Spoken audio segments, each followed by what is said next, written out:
Hello, hello. Hi, just wanted to say hello and welcome people here. For those of you that I may not have met before, my name's Eric Norberg, and I'm the Dean of Libraries here at UT Martin.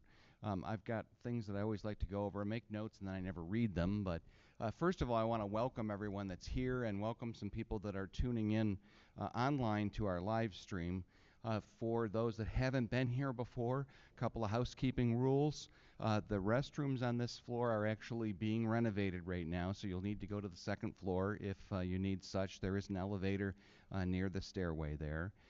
I want to thank our library faculty and staff who helped to set these events up, and also thank Chris Pinto, who is always here to help with technology, and we're thankful for that. This event is part of the UT Martin Research Series. This is actually the first event in our fall series, but even more exciting, it's the first event in our 5th year of this program. And so it's been a lot of fun to organize this series and to talk to faculty about the work that they're doing. I actually see many faculty in the audience here who have spoken on this series before. Really the goal here is to remind people that our faculty at UT Martin actually also do research. We know they do a lot of teaching and they do a lot of mentoring of students, but there's also a responsibility for them to be involved in various types of research and outreach as they do, and we'll learn today about one of those projects. That part of this is very important because we're co-sponsored by the Division of Academic Affairs. I see our provost is here, Stephanie Kolich, thank you. I also bring greetings from Chancellor Freeman, and the Chief of Staff, Jake Bynum, is here as well. I asked him if he wanted to say some words, and he declined very friendly, so thank you. But thank you for being here. This is our 5th year of this event, but it's also one that's been growing in interest for students. If we have any students here in the room, we can get your name and check in here. This is part of the UTM Plus program. Students can actually show that they were here and be entered in drawings for prizes during the semester. These are not only opportunities to learn about research activities, but also see how our faculty engage with our students and with our community in the research that they do, and I think today's event is a very good example of that. We have 2 more events coming here in the fall. Just to make you aware, you can always look for events on our library runway page, which is linked from our home page. But on Tuesday, October the 28th, we will have Dr. Adnan Rasool who will be here. He's a faculty member in the Department of Political Science, but he's been working on a project that's been funded through a University of Tennessee grant to provide support using students to help do research at local community level, community development projects within various county and municipal agencies across the state. And then on Tuesday, November the 18th, we'll have another special event. As you may have heard, University of Tennessee at Martin is celebrating its 125th anniversary. And so on that day, we'll have an event over in the Special Collections Department, and we'll have a presentation by Karen Elmore, who's here, Nathan Morgan from University Relations, and Sam Richardson. They've been co-authoring a book that's out, a new history book of UT Martin that'll be available at that event and opening up a museum exhibit about the university's history. Today's speaker is also specially honored as one of 2 featured faculty award winners this semester. The second will be Dr. Rasool in October. The Provost's office identifies faculty each semester who have shown exemplary output in their research and engagement activities. So Dr. Smith has received this high honor today. As a part of that, there's a small exhibit as you enter the library. Stop and have a look. It's got some examples of Dr. Smith's research and activity. It also comes with a little bit of money. Make sure you follow up with the Provost's office. But today's speaker, many of you, I think, know Dr. Clinton Smith. He's a professor of special education, but also chair of the Department of Educational Studies here at UT Martin.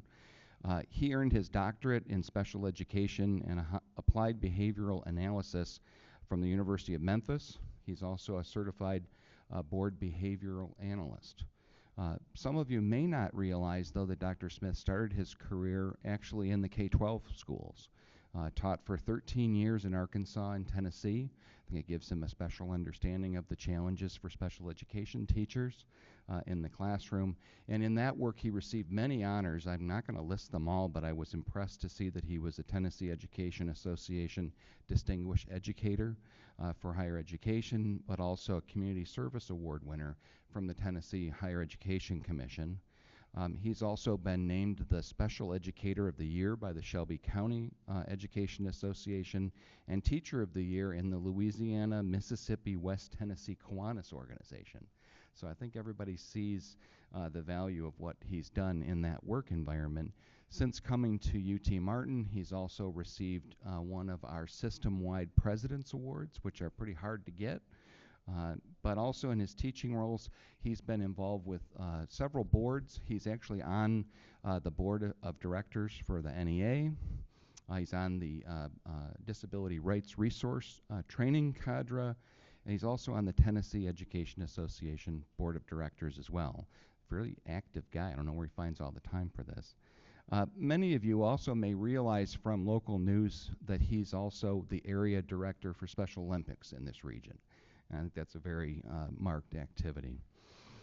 He was awarded recently a $387,000 grant, and that grant is going to fund the program that he's going to talk about today. I don't want to give away too much about that because that's why he's here. So if you would do me the favor in putting your hands together, let's welcome Dr. Clinton Smith. All right, well, thank you for this opportunity. I hope this mic's working, but I don't know if you need it or not. But I want to talk to you a little bit about the Skyhawks Achieving in Life program. It's a post-secondary program for students with intellectual and developmental disabilities. And we're going to sort of dive into that real quick, but it's an honor to be the featured faculty scholar, so that's always an honor, so thank you for that. So we're going to talk about this, just if I turn this thing on. So I don't know if you can see that or not, but it talks about dreams. My dream started for a post-secondary education program at UTM back around 2017, 18. When I was at the University of Memphis finishing my doctorate, they were about to start Tiger Life, which is a post-secondary program, and they were going to run it through the ABA program at Memphis, starting out there. And then, of course, Union Edge had started, and there's several programs across the state. And so we wrote a grant back in 17 or 18, didn't get it. So we waited till next year, we wrote another grant, and we didn't get it.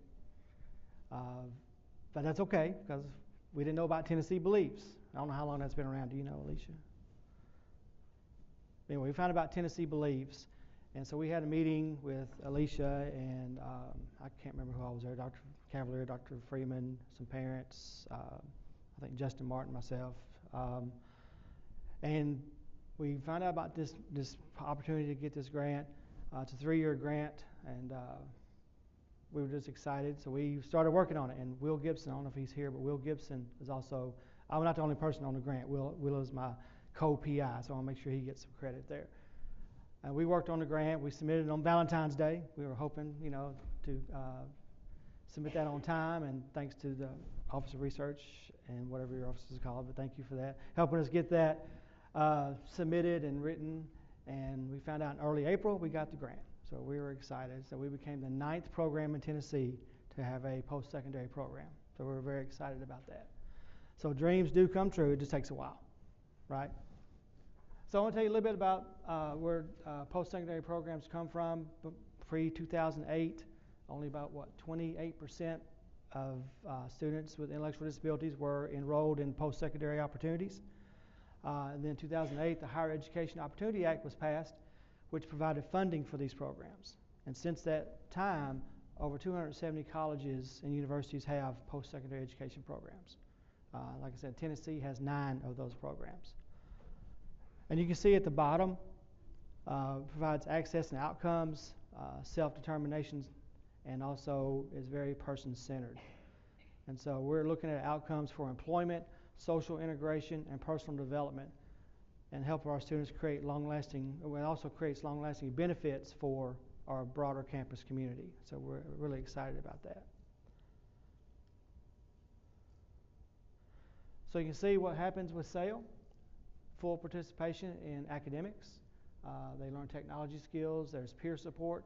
We have built into the grant 4 mentors. We're going to hire 4 mentors to help our students through the program. They're going to provide tutoring, coaching, and sort of social navigation across campus. We're going to have one of our GENS classes is going to be a informational literacy type course that we're going to have. From GENS 101 to PAC courses to courses based on their interests, whatever their interests may be.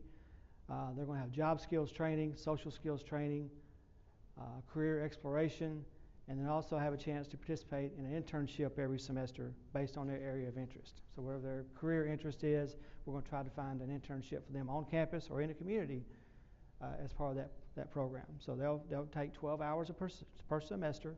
They'll audit our classes, and then we'll also have that internship as part of that 12 hours. So they will be a full-time student at UTM. They will have every opportunity, hopefully, that every UTM student has. So we're excited about that. I know I've talked to several people already who are interested in SAIL, and a lot of parents, a lot of students. And when they complete the SAIL program, we're going to help them transition over to vocational rehab and help them bridge over into employment. That's our ultimate goal. So here's some of the numbers for employment.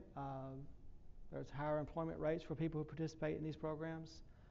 They work more hours, and they actually have a higher rate than people who don't participate in these programs. So this is a very successful program. You can see these programs create pathways to meaningful careers, whether it's a food service role or working for a vet or do whatever they want to do. We want to help them get to that job they want to do. That's the goal.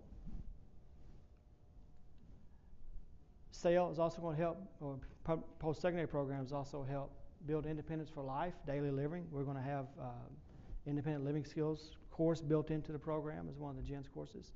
So we're excited that we were able to make some curricular changes and change some of our GENS courses to be SAIL courses, which is great. That's where our internship courses are going to live.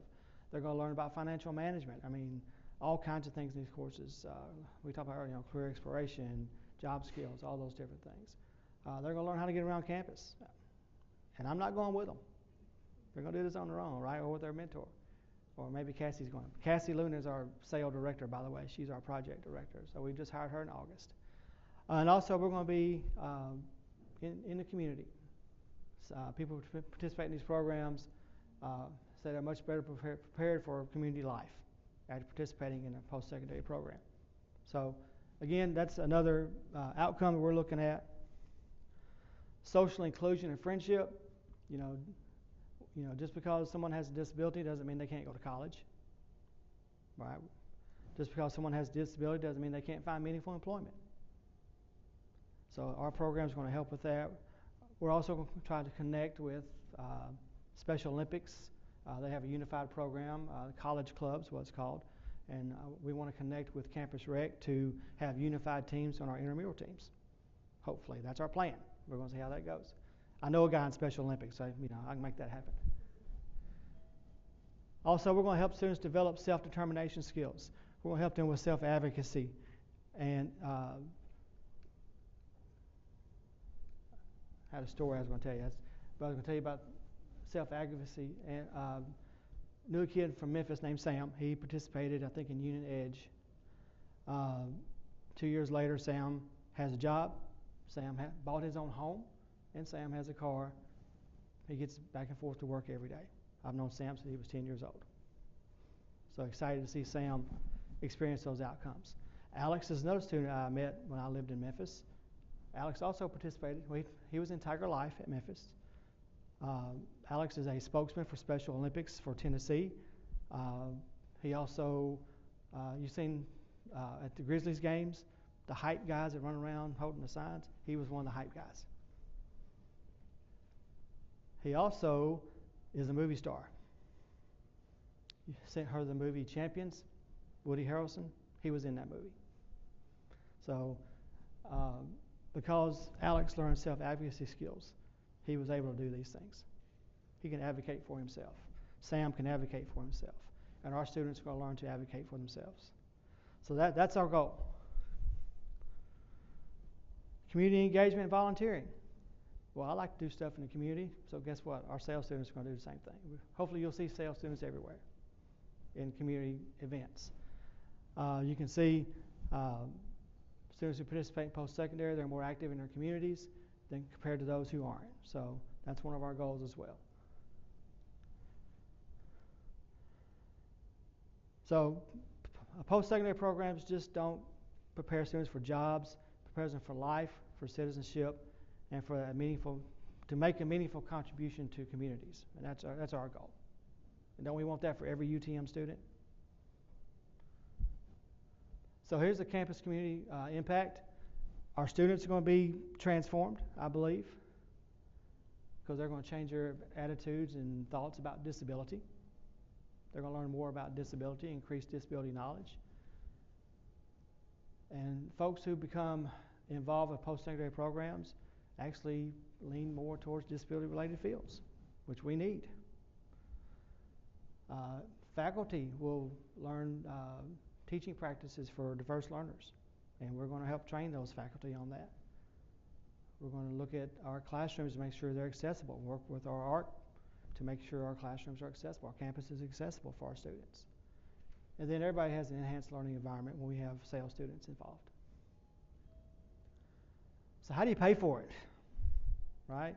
That's a problem. Isn't that in higher ed a problem? How do you pay for it? Well, here's for post-secondary programs, there are some federal grants. The ones we applied for didn't get, right? But there are some federal grants out there.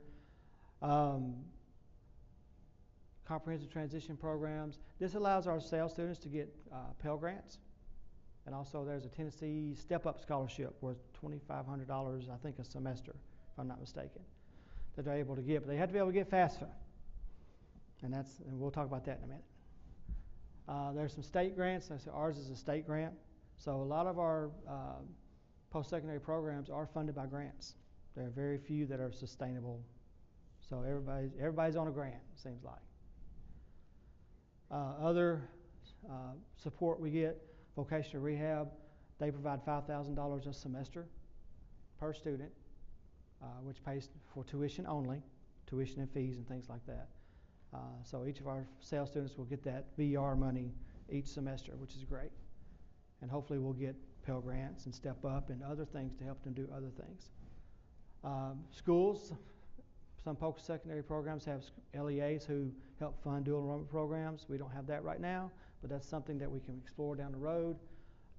Medicaid waivers also has a small part in that. We don't know about that yet, so we're also going to explore that. So I learned a lot about funding getting ready for this. So some other sources, there's foundation scholarships. Social Security has a program to help kids save for college, and you can see university contributions and things like that. We have a gift fund set up for sale, which we're excited about, and we'll talk a little bit more about that in a minute.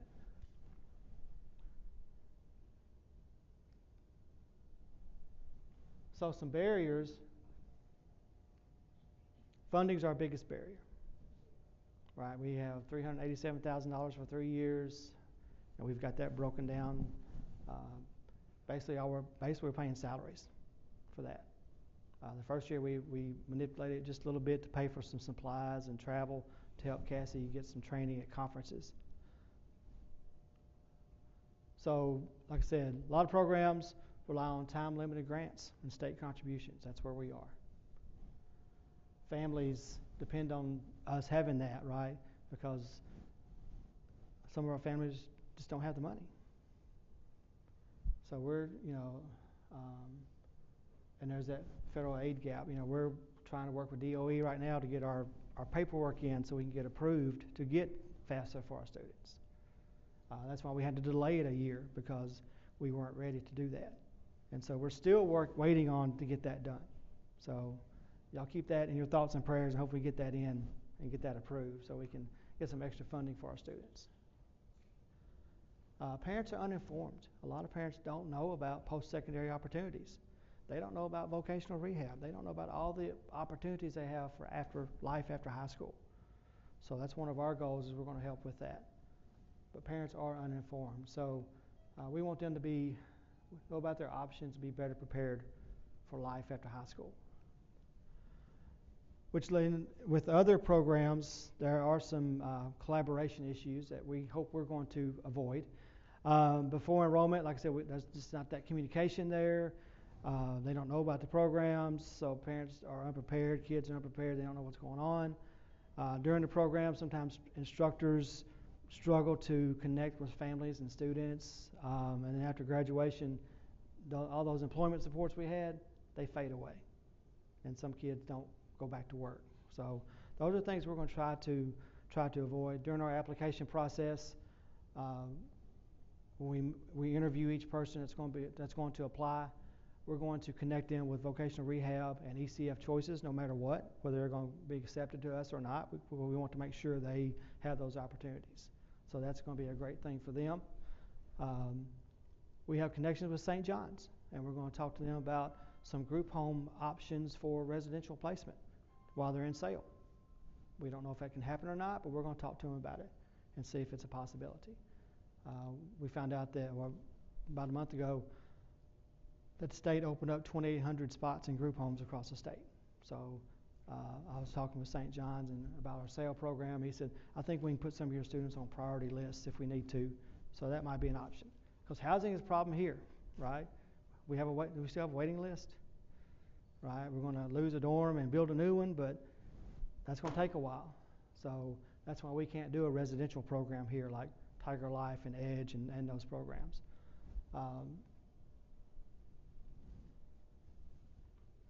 Changing attitudes. When people think about folks with disabilities, they have low expectations, and there's that stigma attached for people with disabilities, and we want to remove that stigma. In the studies that I found, students with intellectual disabilities say they feel stigmatized and face prejudice from its faculty members because they judge them by their disability. Right? We want them to see their strengths. We don't want them to see their disability. That's our goal. Another issue, transportation. We're in a rural area. So our students may have trouble with transportation. We're going to talk with Northwest Tennessee Transportation and see how we can make that happen. We're hoping once we get all of our funding, Pell Grants, all those things, we can help those students pay for that. Then geographic barriers, like I said, we're in a rural area. We're the only rural PSE program in the state because Memphis, Jackson, Knoxville, Chattanooga, we're the only rural one. Dyersburg State has Eagle Access, and they're sort of rural, right? They're bigger than Martin, right? So we're really rural. But that's another issue we have to look at, those barriers. And then programs across the nation, some things they face, they don't individualize their programs enough. Well, we're going to make sure we do that. We're going to focus on our students. We want to make sure that our mentors are trained. And we're going to make sure that we're involved in the community. But those are some issues that other PSE programs face. I think sometimes one of the larger ones face compared to smaller ones. So we're going to make sure we work on those things. We're going to conduct preference assessments. We're going to conduct vocational assessments. We're going to train our mentors to make sure that every sales student has every opportunity to engage everywhere on our campus. You've seen the sign that says, everywhere you look, UT. Everywhere you look, you'll see a sales student. That's our goal. There are some things campus-wide that we have to look at. And I was talking to Stephanie earlier, and she came to one of our meetings. And I'm here to poke holes in what you're doing. And I said, thank you, because we want to make sure we have every area addressed. We talked about how to do gens, get the gens courses fixed and things like that. So course registration, what does that look like? Campus services, how they access that. We're going to do certification courses like SafeServe and things like that. How do you pay for that? Workforce Innovation and Opportunity Act. Guess what? They provide funding for that. So we're going to try to dip into that funding for that. And then just learning the university policies and things around just helping our students be successful. So hopefully I think we've tried to avoid all the pitfalls. I'm not saying we're going to find some, but we're going to try to make it as successful as possible for our students. So moving forward, we've got to look at getting funding for our program. We want to be sustainable, right? Like I said, we have our sale gift. I almost said Ed Studies gift fund. Our sale gift fund. Ben, thank you for helping us get that going. And my big, hairy, audacious goal, we want to do an endowment. I want a $5 million endowment. Got to dream big, right? So if you want to help do that, let me know. We can get that. Ben, get their names down for that, all right? We want to change attitudes. We want to overcome that stigma and raise expectations across our campus for these students. And we want to make sure we collaborate with everybody, every department who wants to be a part of this, whether it's offering a class, whether it's an internship, being out in the community. We want to make sure we collaborate and build this program. We're going to start out with 7 students next year, starting next fall. And then the next year, we're going to have 8 more students join. And by the time the grant is over, we'll have 15 students who have completed the program, which we're excited about. And I'm really excited to see on May whatever, 2028, for those students to walk across that stage. That's going to be very exciting. So moving forward, institutional investment, I believe UTM has done that. Everybody's on board about this. I'm excited about that. We want to make sure that everybody knows about it, and we're going to be visible in our community and everywhere we are. Our website's up and running. Our social media is active. We're going to be present on high school campuses, at UTM events, and out in our community. And legislative advocacy, we're going to talk to our legislators.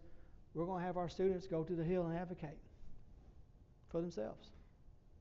Teach them how to do that. Let them meet our legislators. Let them tell their sales story to our legislators. So we're excited about that.